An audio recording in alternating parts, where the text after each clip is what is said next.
आज हमारे पास आया एक पिज्ज़ा ओवन। पिज्ज़ा ओवन में दिक्कत क्या आ रही है, ये बार बार टाइमर जला रहा है। यानी इसमें जो टाइमर डले हुए हैं ये टाइमर जला जला दे रहा है। ये टाइमर जला जला दे रहा है। तो आप देख सकते हैं एक ये मेरे हाथ में और एक ये रखा हुआ है और एक और ये रखा हुआ है। ये टाइमर जला रहा है बार बार। और इन टाइमरों को जलाने का कारण क्या है, उसकी वायरिंग सही से करना पड़ेगी। इसकी पूरी वायरिंग करेंगे सही से और आपको भी बताएंगे इसकी वायरिंग होती कैसे, क्योंकि ये है पूरा पिज्ज़ा ओवन। पिज्ज़ा ओवन में आपको ये टाइमरों का ही सबसे बड़ा रोल रहता है। ये टाइमर आप देख सकते हैं, ये बार बार जला ही जा रहा है। इसने ये भी जला दिया। ठीक है, चलाने का रीज़न भी बताएंगे, वायरिंग भी बताएंगे, कौन सी वायरिंग कहाँ से हो रही, कैसे हो रही है, सब चीज़ इसमें आपको समझ में आनी चाहिए पूरी। ठीक है, फिर और आगे देखेंगे हम कौन सी चीज़ कैसे होती है। ये देखिए आप, इसका टाइमर है, ये टेम्परेचर सेंसर है और ये इसका नीचे वाले हीटर है। यानी ये 2 हीटरों पे काम करता है, ऊपर भी नीचे भी। और ये टेम्परेचर कंट्रोल करके रखता है और ये आपका टाइमिंग के इतने टाइमिंग के बाद ये रुक जाएगा। अंदर से कुछ ऐसा दिखाई देता है पिज्ज़ा ओवन, आप देख रहे होंगे। ठीक है, हम इसको आज रिपेयरिंग करेंगे और इसकी पूरी वायरिंग करेंगे दोबारा से। हम बताते हैं इसकी वायरिंग कैसे कैसे और क्या क्या होती है। कॉन्टैक्टर डालने से पहले हम क्या करते हैं, इसको डायरेक्ट चला के देखते हैं। इसका एम्पियर कितना जा रहा है, 6 7। यानी अभी हमारा एक ही हीटर चल रहा है, हम इसमें 2 हीटर चला के देंगे तो बराबर। यानी हमें कॉन्टैक्टर ही डालना पड़ेगा। अब क्या, इस पिज्ज़ा ओवन में आपको पूरी वायरिंग करेंगे। वायरिंग क्यों करेंगे, क्योंकि हमने इसकी वायरिंग बदल दी है। बदल कैसे दी, क्योंकि ये बार बार जला रहा था, बार बार ये टाइमर जला रहा था। आप देख सकते हैं, एक टाइमर, 2 टाइमर और जो तीसरा अभी हमने नया मंगाया। हम आपको ये 2 टाइमरों का तो भी हटा देते हैं, अब कन्फ्यूज़न ना हो बिल्कुल भी। ये हमारे दोनों थे, हमने साइड कर दिया। अब आपको ये दिख रहा होगा, एक ये फेस चेंजर है। यानी आप इसको सेलेक्ट करते हो, जैसे 1 हीटर 2 हीटर चलाना है, ये वो वाली चीज़ है। ये हमारा टाइमर है और ये हमारा थर्मोस्टेट है। हम इसकी वायरिंग करेंगे पूरी।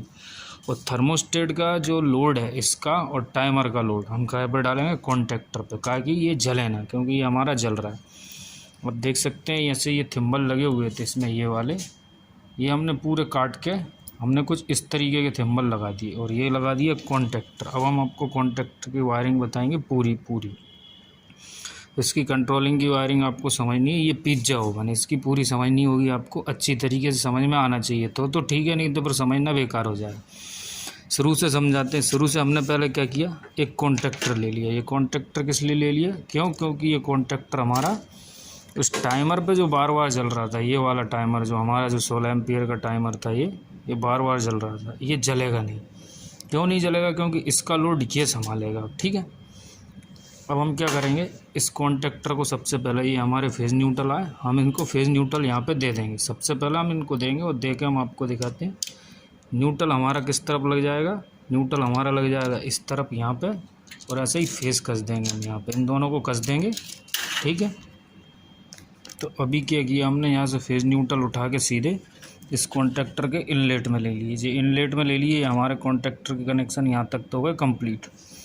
अब आगे भी हम आपको बताएंगे कंट्रोलिंग की भी। ठीक है, अब क्या करेंगे, हम इससे आउटपुट होने वाली चीज़ों को, जो इन पे लोड था, वो हम इस पे लोड डालेंगे कि ये लोड ले, ना कि ये लोड लें। ये चीज़ें रखी थी, ये लोड नहीं लेनी चाहिए। अब हम इस पे लोड डालेंगे, इनसे सिर्फ कंट्रोल लगाएंगे। पहले हम इसकी वायरिंग बता दें आपको। ये हमारे पहले फेज़ न्यूट्रल आ गए, पर इसके जो फेज़ न्यूट्रल हैं वो हम इस पे लोड देंगे। किनके, इनके जो लोड के थे इस पे लोड डालेंगे हम। किस पे, हमारे कॉन्टैक्टर पे। हम बताते हैं अब आपको कौन से कहाँ पे लगेंगे। ठीक है, अब हमारे हीटर समझिए आप, देखो इसमें हीटर डले हैं कितने, इसमें डले हैं 4 हीटर। ठीक है, यानी 2 हीटर डले हैं, 2 ऊपर, एक ऊपर है एक नीचे है। ठीक है, इसकी लूपिंग बनी होती है, देख रहे हैं आप, 1 2 3 4, यानी एक फेस चला गया।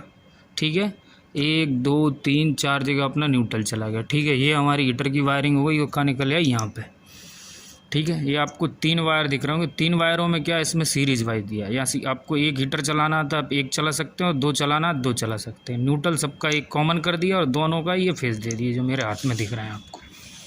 ठीक है, अब इनसे क्या होगा, आपको 1 हीटर चलाना तो 1 में सप्लाई दो, 2 चलाना 2, न्यूट्रल इनका कॉमन है। इनका आपको समझ में आ रहा होगा, ये हीटर अंदर है। अब क्या करेंगे, हम इसका दिखाएंगे आपको। ठीक है,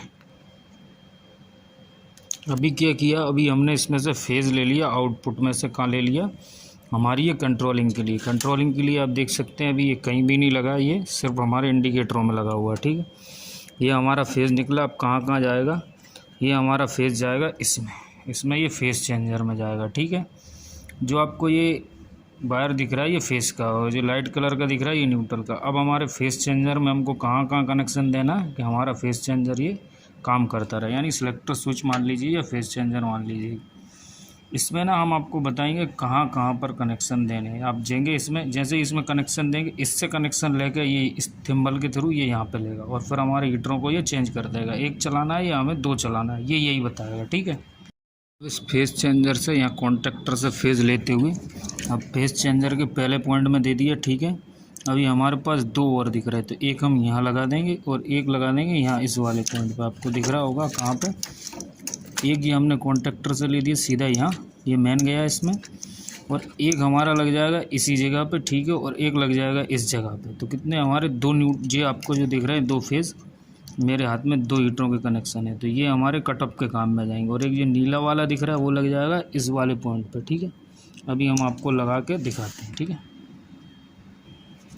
अभी क्या हमने फेज़ लिया यहाँ से, एक निकाल दिया, एक इस आउटपुट यहाँ निकाल दिया और दूसरा आउटपुट निकाल दिया इस जगह पे, और इसका जो न्यूट्रल आपको कॉमन दिख रहा है वो हमने यहाँ पे लगा दिया। ठीक है, क्योंकि ये हमारा फेज़ चेंजर है, इसमें न्यूट्रल हमने ये दे दिया डायरेक्ट, आपको दिख रहा है लाइट कलर में। और फेज़ जो है हमारा डायरेक्ट एक यहाँ से निकालेगा एक यहाँ से, ये हमारी फेज़ चेंजर की वायरिंग हो गई यहाँ तक। ठीक है, अब हम क्या करेंगे आगे आपको बताएंगे कैसे अब और क्या काम होगा इसमें, और भी वायरिंग होगी, आप समझते चलिए, धीरे धीरे करके हम पूरी वायरिंग बताएंगे आपको। अब क्या करेंगे, हम न्यूट्रल लेंगे। हमारे कॉन्टेक्टर से हमने न्यूट्रल लिया, एक लूप बना लिया इस लैंप के लिए। ठीक है, एक लैंप के लिए यहाँ दे दिया न्यूट्रल, एक न्यूट्रल यहाँ दे दिया हमने दूसरे लैंप के लिए, और तीसरा आपको दिख रहा होगा हमारे फेस चेंजर में देते हुए सीधा ये हीटरों में डला हुआ है, पूरा आपको दिख रहा होगा ये हीटर में डला हुआ है। ठीक है, ऐसे हमारा न्यूट्रल यहाँ से सबसे पहले चला, यहाँ से गया इस लैंप में गया और इस फेस चेंजर में चला गया हमारा न्यूट्रल सीधा हमारे हीटरों को होते हुए। क्योंकि अब हमें फेस चेंजर से हमें सिर्फ फेस चेंज करना है, एक हीटर या दो हीटर पर, न्यूट्रल हम डायरेक्ट ही दे दिए। ठीक है, कितना आपको समझ में आवा, अब इसको पक्का कर देते हैं हम कस के, अभी कसा नहीं है हमने। ठीक है, हम बताएंगे। अब क्या इसकी न्यूट्रल की वायरिंग आपको समझ में आ गई होगी, तो हम क्या करेंगे, अब ये न्यूट्रल हमारा यहाँ से चल के इस जगह से चल के यहाँ पहुँच रहा है, यहाँ से चल के यहाँ पहुँच रहा है, यहाँ से फेस चेंजर में पहुँच रहा है और हीटरों में पहुँच रहा है।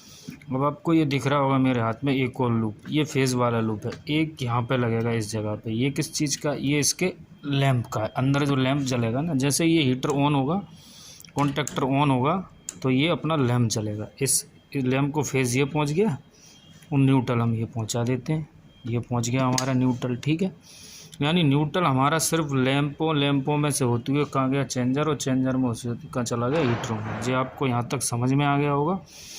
अब आपको क्या दिख रहा होगा, ये दिख रहा होगा मेरे हाथ में टाइमर। ठीक है, ये टाइमर और ये थर्मोस्टेट। हमें ऐसी वायरिंग करनी है कि हमारा जो टाइमर है वो टाइमर क्या करे, इसको कंट्रोल करे, और ये करे टेम्परेचर को, और टेम्परेचर करे इसको।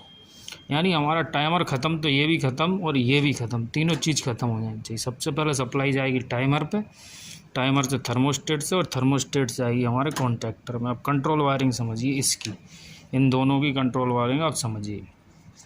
इसके जो पॉइंट दिख रहे हैं आपको, इस पॉइंट से साथ ये पॉइंट चलेगा, यानी कोने कोने के दोनों और बीच बीच के दोनों पॉइंट, ऐसी बनी हुई इसकी। एक ये पॉइंट इसके साथ काम करेगा, ये इसके साथ काम करेगा।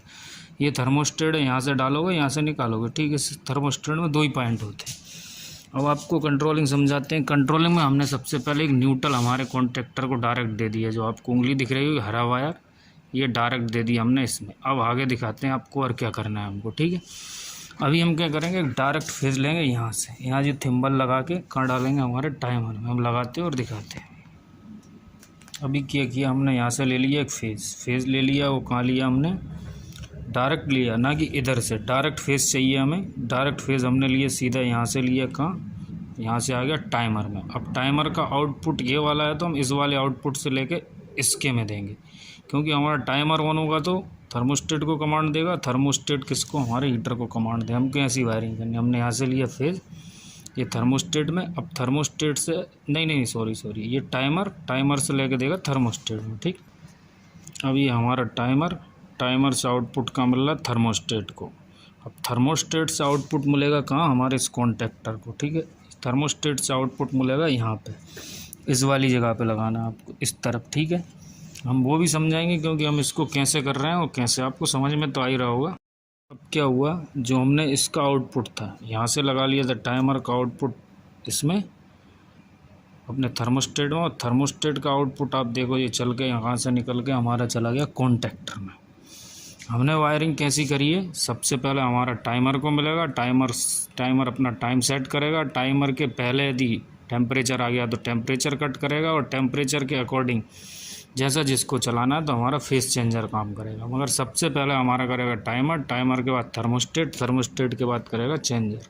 अब आपको इसकी वायरिंग पूरी समझ में आ गई होगी साथियों, शायद आपको पूरी वायरिंग समझ में आ गई होगी। इसको बोलते हैं पिज्ज़ा ओवन, जो आप पिज्ज़ा खाते हो वही वाला पिज्ज़ा ओवन की ये वायरिंग है, और एक नंबर वायरिंग। अब ये हमारे ना तो ये जलेगा ना ये जलेगा ना ये जलेगा, क्योंकि ये जलने का टेंशन था वो ख़त्म हो गया, क्योंकि हम लोग ये टाइमर खरीद कर परेशान हो गए थे। आप देख सकते हैं कुछ इतनी बुरी हालत हो गई थी इन टाइमरों की। और ये टाइमर मैकेनिकल टाइमर है, ये महंगा आता है।